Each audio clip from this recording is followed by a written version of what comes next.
नमस्कार दोस्तों, आप सभी का एक बार फिर बहुत बहुत स्वागत है मेरे YouTube चैनल डॉक्टर धर्मेंद्र के त्रिपाठी। दोस्तों, आज का जो हमारा टॉपिक है, भारत में मिट्टियों का वर्गीकरण या भारत की मिट्टियों का वर्गीकरण। दोस्तों, मृदा जो है मूल रूप से लैटिन भाषा के सोलम शब्द से, जो मृदा है ये लैटिन भाषा के सोलम शब्द से इसकी उत्पत्ति हुई है, जिसका अर्थ होता है फर्श। जो मृदा शब्द है ये लैटिन भाषा के इसकी उत्पत्ति सोलम शब्द से हुई है, इसका अर्थ होता है फर्श। कई लोगों ने मृदा पे अपने अपने परिभाषाएं दिया है, लेकिन बकमैन और ब्रैंडी महोदय के अनुसार वो प्राकृतिक पिंड जो विच्छेदित एवं अपक्षयित खनिजों एवं कार्बनिक पदार्थों के विगलन से निर्मित पदार्थों की परिवर्तनशील मिश्रण से परिच्छेदिका के रूप में संश्लेषित होती है। ये पृथ्वी को एक पतले आवरण के रूप में ढके हुए रहती है। जल और वायु की उपयुक्त मात्रा के सम्मिश्रण से पौधों को यांत्रिक अवलंब और आंशिक आजीविका प्रदान करती है। मृदा या सॉइल या मिट्टी कहलाती है।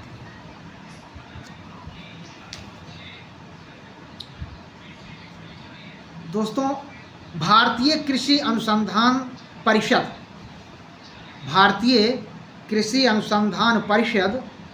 ICAR ने 1986 में भारतीय कृषि अनुसंधान परिषद ICAR ने 1986 में देश में 8 प्रकार की प्रमुख और 27 प्रकार की गौड़ मिट्टियों की पहचान किया था। प्रमुख जो इसमें 8 प्रकार की मिट्टियां हैं वे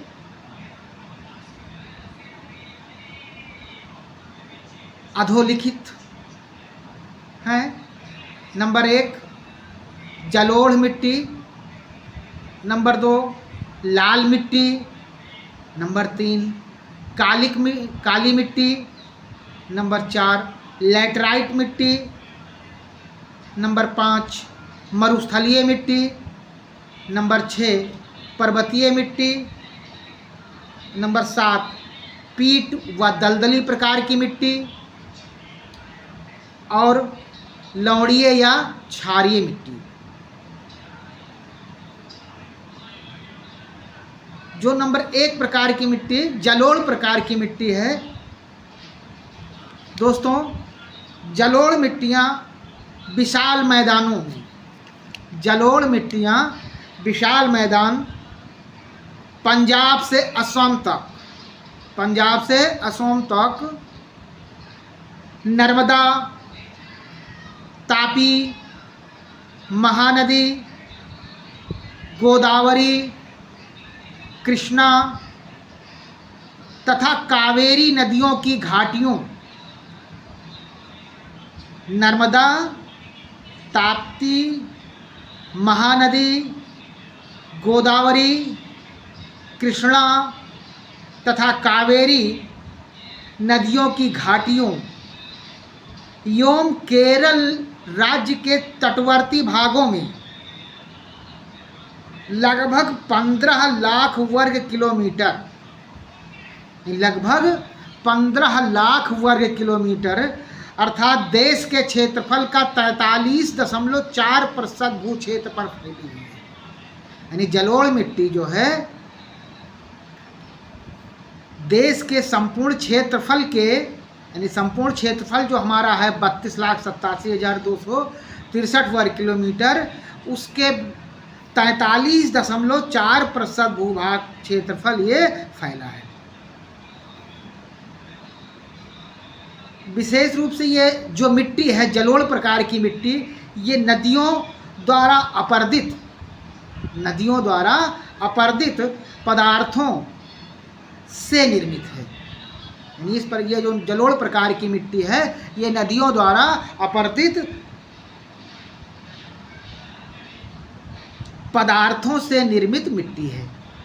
ये हल्के भूरे रंग से राख जैसे भूरे रंग की होती है। यानी इस मिट्टी की अगर हम पहचान देखें तो ये हल्के भूरे रंग से राख के जैसे भूरे रंग की होती है तथा गठन में जो इसका कणों का गठन होता है वो जो है रेतीली से दोमट प्रकार की होती है। जो इसका गठन होता है वो रेतीली से दोमट प्रकार की होती है। इन मिट्टियों की परिच्छेदिकाओं उच्च भूमियों में अपरिपक्व तथा निम्न भूमियों में परिपक्व होता है। यानी इस प्रकार की मिट्टियों की परिच्छेदिकाओं को अगर देखा जाए तो ये उच्च भूमि में अपरिपक्व होती हैं और निम्न भूमि में ये परिपक्व होती हैं। बाढ़ के क्षेत्रों में, यानी बाढ़ के मैदान जहाँ पर बाढ़ें आती हैं, बाढ़ होता है, के मैदान की काप को स्थानीय भाषा में खादर कहा जाता है। यानी कभी कभी हम जिक्र करते हैं खादर प्रकार की मिट्टी, तो जो बाढ़ से आकर यहाँ पर काप की स्थानीय रूप से खादर कहा जाता है तथा पुरानी खाप को अपरदन से अप्रभावित होती हैं। जो पुरानी काप जो अपरदन से अप्रभावित होती है उसे बांगर मिट्टी कहते हैं। यानी खादर और बांगर मिट्टियों के नाम से भी हम इसको जानते हैं। खादर और बांगर प्रकार की मिट्टियों के नाम से ही जानते हैं।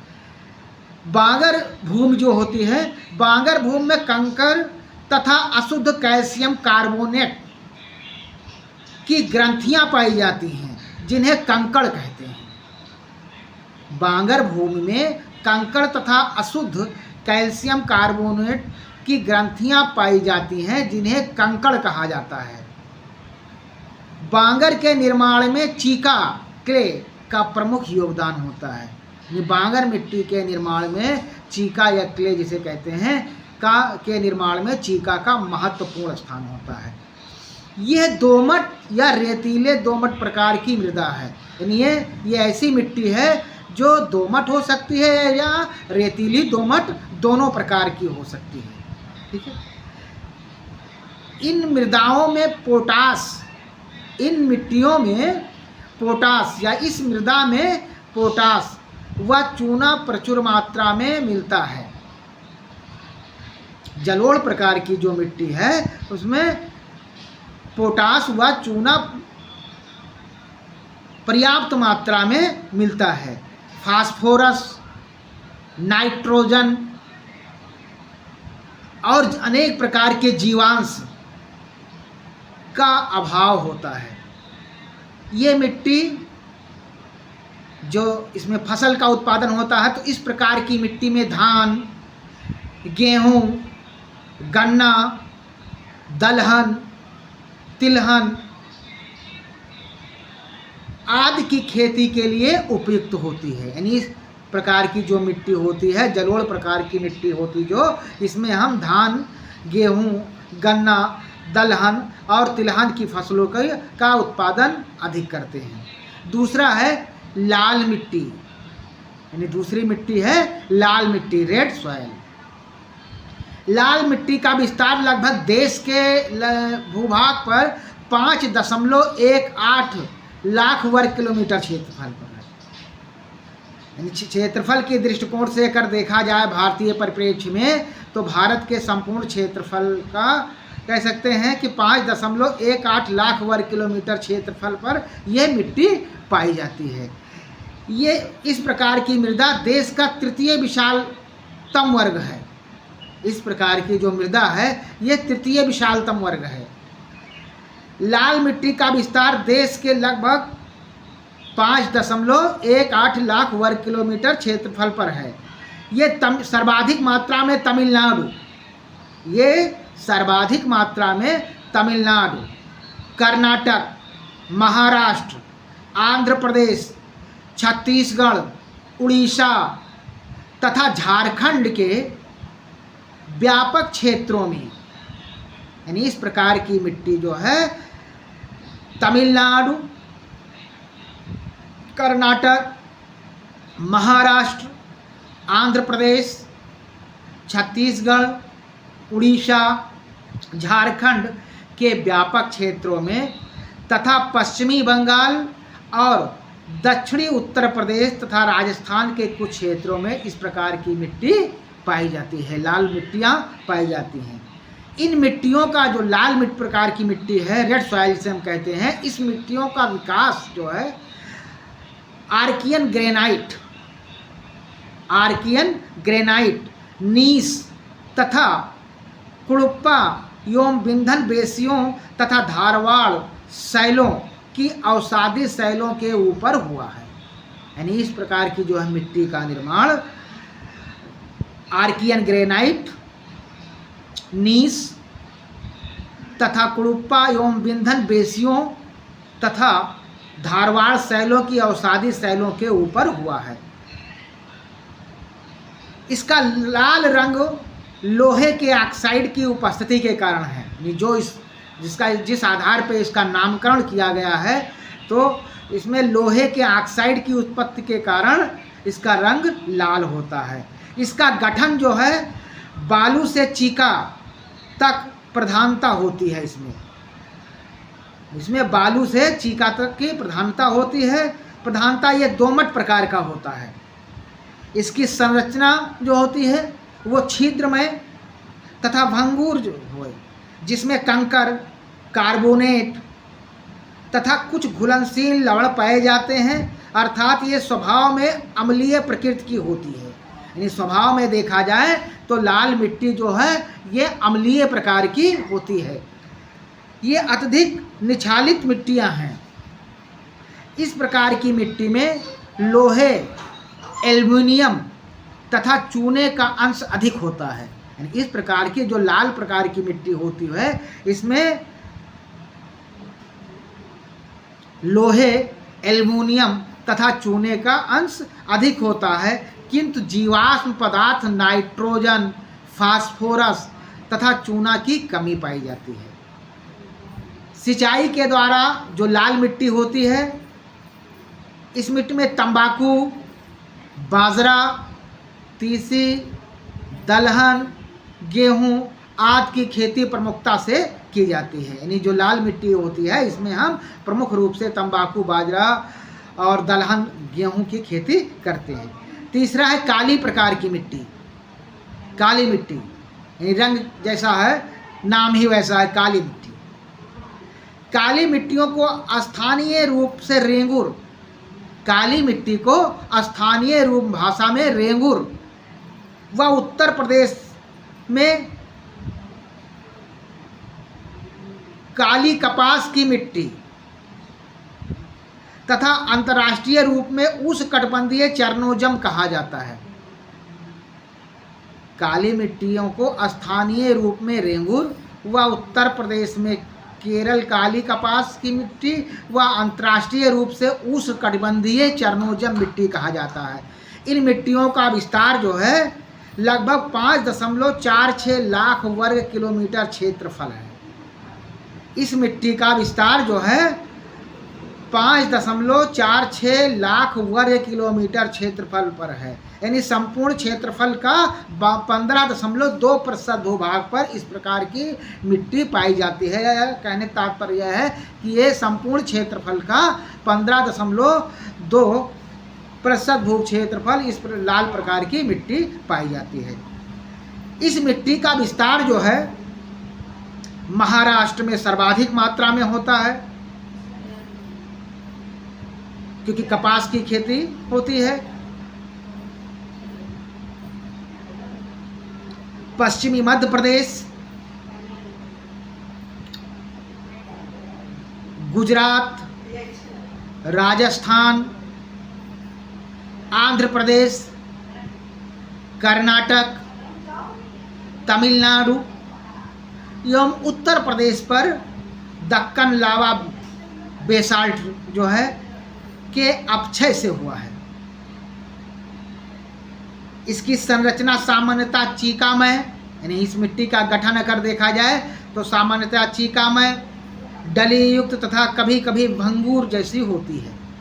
ये मिट्टी सामान्यतः लोहे, चूने, कैल्शियम, पोटास, ये मिट्टी प्रमुखता अगर देखा जाए तो लोहा, चूना, calcium, potash, aluminium, magnesium, carbonate से मिलकर बनी होती है, यानी इन चीज़ों की मात्रा इसमें पाई जाती है। इनमें नाइट्रोजन, फास्फोरस तथा जैविक पदार्थों की कमी होती है। यानी इस प्रकार काली मिट्टी जो होती है इसमें फास्फोरस, नाइट्रोजन और जैविक पदार्थों की कमी होती है। इस मिट्टी में जल धारण की क्षमता सर्वाधिक होती है। जो काली प्रकार की मिट्टी है, इसमें लाल प्रकार की मिट्टी में जल धारण की क्षमता सर्वाधिक होती है। अतः यह जल से संतृप्त होने पर मृद तथा चिपचिपी हो जाती है। जब जल से ये संतृप्त हो जाती हैं तो ये मिट्टी चिपचिपी प्रकार की हो जाती है तथा सूखने पर इनमें गहरी दरारें उत्पन्न होने लगती हैं।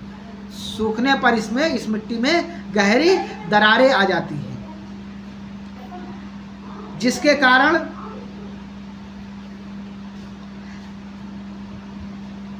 इस मृदा को स्वतः जुताई वाली मृदा की उपमा प्रदान की गई है। इस मिट्टी को या मृदा को स्वतः जुताई वाली मृदा के नाम से भी संज्ञा दिया गया है। अगली मिट्टी है लैटराइट मिट्टी। लैटराइट मिट्टियाँ लगभग 1.26 लाख वर्ग किलोमीटर क्षेत्रफल पर हैं। लैटराइट मिट्टी संपूर्ण क्षेत्रफल पे 1.26 लाख वर्ग किलोमीटर क्षेत्र अर्थात देश के 3.7% भू क्षेत्र पर फैली हुई है। लैटराइट मिट्टी संपूर्ण क्षेत्रफल के 3.7% भूभाग पर फैली हुई है। देश में इस प्रकार की मृदा का सर्वाधिक विस्तार केरल, यानी लैटराइट मिट्टी का सर्वाधिक विस्तार केरल, महाराष्ट्र और असम में पाया जाता है।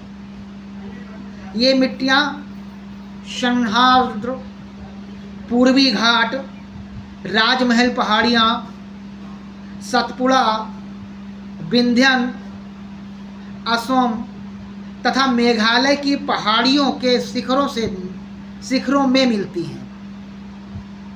ये घाटियों में भी पाई जाती हैं। लैटराइट मिट्टी का स्वरूप ईंट जैसा होता है। जो लैटराइट मिट्टी का स्वरूप कह सकते हैं कि ईंट के जैसा होता है। भीगने पर यह कोमल तथा सूखने पर यह कठोर व डलीदार हो जाती है। ये उष्णकटिबंध की प्रारूपिक मिट्टियां हैं। ये मिट्टी जो है उष्णकटिबंध की प्रारूपिक मिट्टियां हैं, जहां मौसमी वर्षा होती है। यह बहुत ही अपक्षालित मृदा है। क्रम से भीगने तथा सूखने पर इनकी सिलिकामय पदार्थ निछालित हो जाता है। इनका लाल रंग लोहे के ऑक्साइड की उपस्थिति के कारण होता है। यानी जो इसमें लाल रंग होता है यह लोहे के ऑक्साइड की उपस्थिति के कारण होता है। ये मिट्टियाँ सामान्यतः लौह तथा एल्युमिनियम में समृद्ध होती हैं। यानी इस प्रकार की लैटराइट मिट्टी में लोहे की मात्रा और एल्युमिनियम की मात्रा से समृद्ध होती हैं ये मिट्टियाँ। इनमें नाइट्रोजन, इस प्रकार की मिट्टी में नाइट्रोजन, पोटास, चूना तथा यौगिक पदार्थ की कमी होती है ये प्रायः कम उर्वरता वाली मिट्टियाँ होती हैं।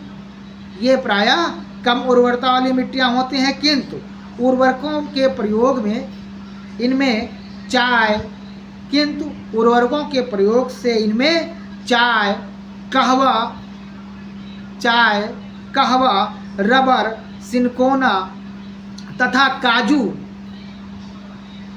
आदि विविध प्रकार की बागवानी खेती सफलतापूर्वक की जाती है। अर्थात लैटराइट मिट्टी के अंतर्गत हम चाय, कहवा, रबर, सिनकोना तथा काजू आदि की विभिन्न प्रकार की बागानी प्रकार की खेती यहाँ पर हम लैटराइट मिट्टी में करते हैं। अगली मिट्टी का नाम है मरुस्थलीय मिट्टी।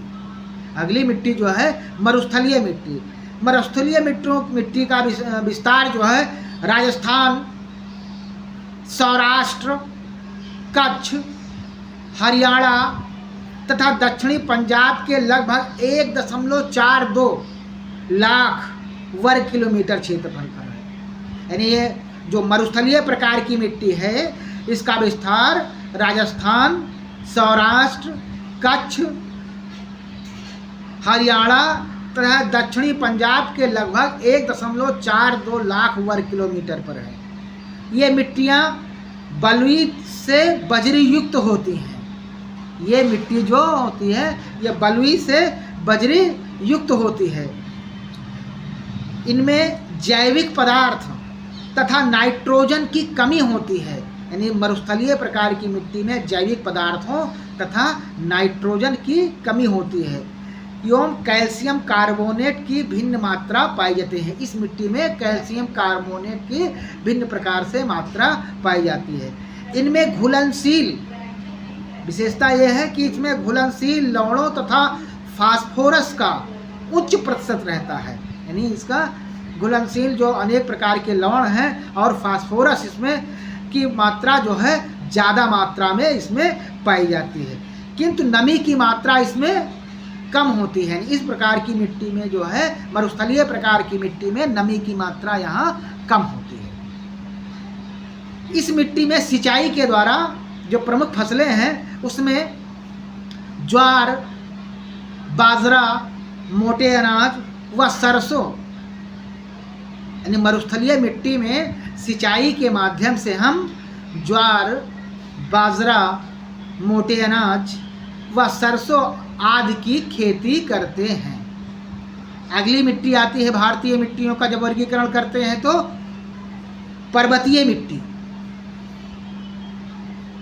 ये मिट्टी जो है वनीय मृदा, यानी पर्वतीय मिट्टी जो है ये मिट्टी वनीय मृदा भी इसे कहा जाता है।